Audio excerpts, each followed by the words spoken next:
খুব সুন্দর দৃশ্য, চমৎকার মাছ দেখতে খুব সুন্দর লাগছে। ফুটন্ত পানিতে তারা মাছগুলোকে পরিষ্কার করে রাখছে। এটা হলো ফেনী শহরের মধ্যে, টাং রোডের মাথায়, শহীদ মিনারের একটু পাশে আরও আছে। আরও ছোটো ছোটো মাছগুলো দেখেন কি অবস্থা, খুব সুন্দর দৃশ্য। আল্লাহ তাআলা কত হাজার মাখলুকাত সৃষ্টি করেছেন।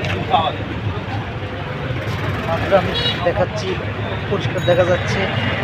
এই যে দেখেন, এই যে মাছ সুন্দর মেশিনের সাহায্যে কারেন্টে দিয়ে পানিগুলো দিচ্ছে যাতে করে মাছের কোনো অসুবিধা না হয়, মাছগুলো খুব সুন্দর থাকে। চান্দা মাছের মতো আরেকটা মাছ, একটা সাদা মাছ দেখা যাচ্ছে।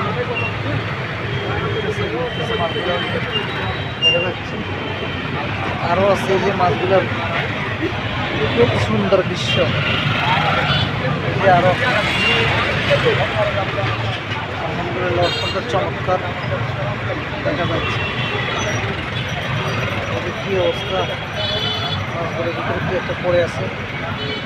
আর কালা কালা কি একটা মাছগুলো উঠতেছে, যে কালা কালা কালো কালো কি একটা মাছ আছে, ওগুলো দেখতে খুব চমৎকার। ওগুলো খাওয়া যায় কিনা জানি না, আশা করি খাওয়া যায়। পানিরকে চাপ করতে আছে যেন কোনো ময়লা যেন না হয়। খুব সুন্দর, তারা চলতেছে ফিরতেছে তাদের মতো। একটা ভিডিও নিলাম আর কি, সুন্দর দেখি, খুব ভালো লাগতেছে, যেন উঠাইলাম। আল্লাহ পাক আমাদের জন্য সব কিছু আমাদের জন্য সৃষ্টি করেছে। আসসালামু আলাইকুম।